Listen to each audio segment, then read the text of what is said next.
Welcome into the post-game rewind. I'm Sam Calvert here alongside Ed Tait after a 25-20 loss on a cold night in Edmonton. Obviously a tough loss here. Ed, break this one down for us.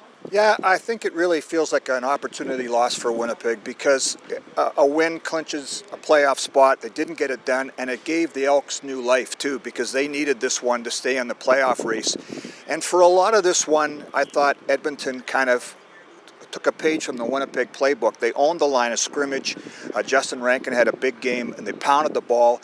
And then in a game that was only decided by 5 points, there were a couple critical moments that just went against Winnipeg's favor. That there was a play where, on a punt return, Edmonton fumbled the ball. It was a forced fumble by Nick Hallett, I think, and the Bombers had a couple chances to jump on it and didn't. And Edmonton scoops it up and scores a touchdown.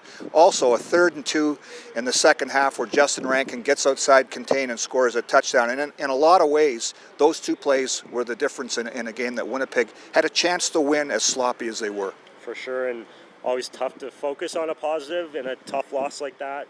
But obviously, maybe the catch of the year from Pokey Wilson tonight. Just who stood out for you for the Bombers tonight, Ed? Well, you're right. That's a catch of the year candidate, maybe a play of the year candidate, because he outfought a defender, and a lot of guys would have given up on that play, and it's bouncing around, and he managed to pull it in. And that play gave Winnipeg new life for a moment. Brady Oliveira went over 100 yards with a run late in the game, but, I thought he got battled again as he normally does. Aside from that, it's tough to pick out, one area or one guy that stood out because it was a struggle offensively. And then when Justin Rankin and company are able to do what they did on offense, it's really hard for us to pick somebody on defense. But again, just some plays that were left out there that were the difference in this one. For sure, and would have liked to obviously lock up that final playoff spot with a win tonight, but we do have a chance to do that next week when we play the Rough Riders at home on Friday. What do the Bombers need to focus on this week in practice? Yeah, we did a few interviews in the locker room there about what they need to do, and a lot of guys are kicking themselves for the plays that were left out there. And again, just a couple plays can make the difference in something like that.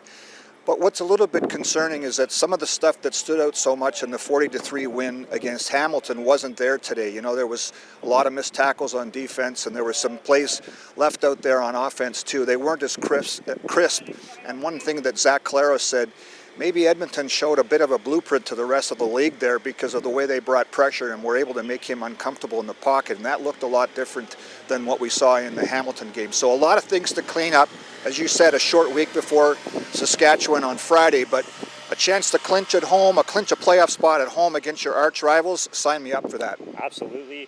Appreciate the breakdown, Ed. That was the post-game rewind presented by Boyd Autobody and Glass. We are going to go warm up. Thanks for watching.